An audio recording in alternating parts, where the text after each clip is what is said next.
Welcome back جاگو دنیا پہ ہم ہیں. یہاں پہ چیف رپورٹر نوائے وقت سلمان غنی صاحب کے ساتھ سابق صدر مشرف نے اعتراف کیا ہے کہ چیف جسٹس کو معزول کر کے انہوں نے غلطی کی تھی.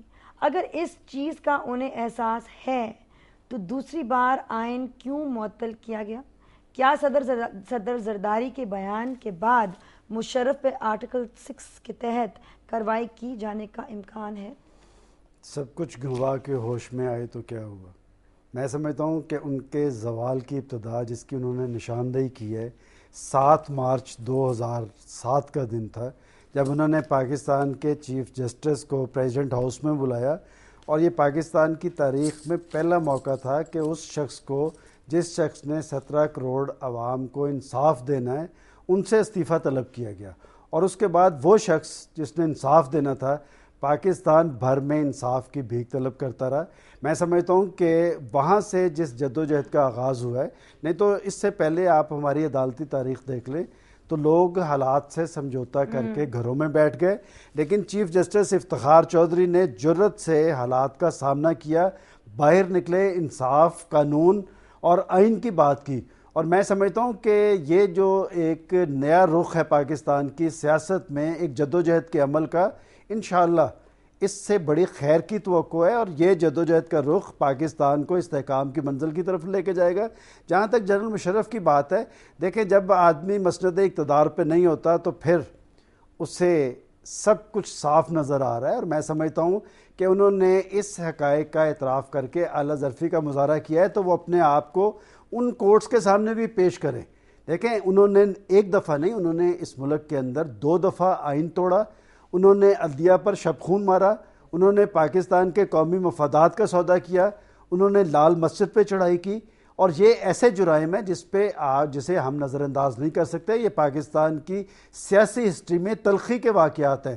جب تک کہ ان تلخی کے واقعات کا ازالہ نہیں ہوگا اور پاکستان کی کورٹ اور پاکستان کی پارلیمنٹ کوئی ایسی روایت قائم نہیں کرے گی کہ مستقبل میں کوئی شخص سیاستدان ہو یا جرنیل یا کوئی اور شخص پاکستان کے آئین کو توڑنے کا تصور نہ کرے تو تبھی پاکستان استحکام کی منزل پہ پہنچ سکتا ہے. Absolutely agree with you. ہمارے ساتھ ایک کال بھی موجود ہے، ان کی کال لیتے ہیں. السلام علیکم. جی وعلیکم السلام. کون بول رہے ہیں؟ جی محمد عرفان بات کر رہا ہوں لاہور سے. جی محمد عرفان صاحب. جی میرا سلمان صاحب سے ایک سوال ہے. جی کہ سلمان صاحب ملک میں جو چینی کا بحران ہے وہ کس طرح ختم ہوگا اور کیا اس سلسلے میں سپریم کورٹ اپنا کوئی کردار ادا کر سکتی ہے؟ اور میرا سیکنڈ کوشچن یہ ہے کہ کیا سپریم کورٹ کو یہ اس کے دائرہ اختیار میں آتا ہے کہ وہ چینی کی قیمت کا تعین کر سکے؟ Thank you. جی انہوں نے 2 پوائنٹس ہیں کہ ایک تو انہوں نے کہا کہ سپریم کورٹ اس میں کوئی رول ادا کر سکتی ہے. دیکھیں پاکستان کی سپریم کورٹ پاکستان کے لوگوں کے حقوق کی تحفظ کی ضمانت تو ہے کہ جب جو کام میں ماضی میں بھی یہی آپ کے پروگرام کی وساطت سے کہتا رہا ہوں کہ یہ کام ہمیشہ الیکٹڈ گورنمنٹس کے ہوتے ہیں. اور چینی کے بحران نے میں سمجھتا ہوں کہ گورنمنٹ کو دفاعی محاذ پہ لا کھڑا کیا ہے. چینی کے بحران کے ذمہ دار وہ لوگ ہیں جو آج گورنمنٹ میں بیٹھے ہیں، جو بڑے بڑے پولیٹیشین ہیں. اور یہ چینی کا بحران ماضی کی حکومت میں بھی آیا. وزراء کی یہ شوگر ملز تھی اور آج ہمارے حکمرانوں کی شوگر ملز ہیں.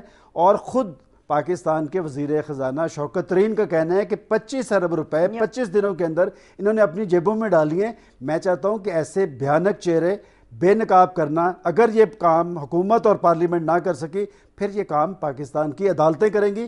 کیونکہ پاکستان کی عدالتوں کا ایک وعدہ ہے پاکستان کے عوام کے لیے.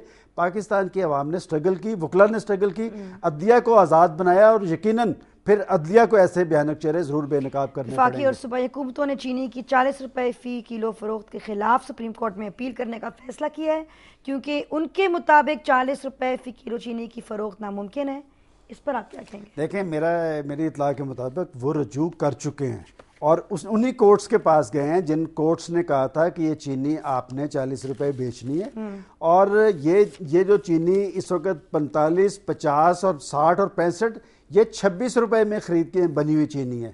اور میں سمجھتا ہوں کہ حکومتوں کو عدالتوں کے پاس جانے کی ضرورت اس لیے پیش آئی کہ حکومتیں اپنا ذمہ دارانہ رول ادا نہیں کر رہی. یہ جو حکومتی رٹ کی بات کرتے ہیں, حکومتی رٹ عام آدمی جو بیچارہ اشارہ توڑ دیتا ہے اس کے خلاف تو حرکت میں آ جاتی ہے, لیکن جو قوم کی جیبیں کاٹتے ہیں, جو اربوں روپے لوٹتے ہیں, جو قومی خزانہ پہ شبخون مارتے ہیں, ان کے خلاف رٹ حرکت میں نہیں آتی. میں سمجھتا ہوں کہ حکومت کو از خود اپنی ذمہ داریاں پوری کرنی چاہیے. شوگر ملز مافیا کون ہے یہ ایکسپوز کرنا حکومت کی ذمہ داری ہے, اور اگر حکومت ذمہ داری یہ ادا نہ کر سکی تو پھر لوگ از خود جان لیں گے کہ یہ کون ہے. عدالتوں کے پاس جائیں گے. اور اس کے بارے میں بھی ایک نیوز ہے یہاں پہ, supreme court move for nationalisation of sugar mills. کس نے یہ موو پٹیشن ڈالی ہے سپریم کورٹ میں, یہ بھی بات کرتے ہیں غنی صاحب کے ساتھ بریک کے بعد.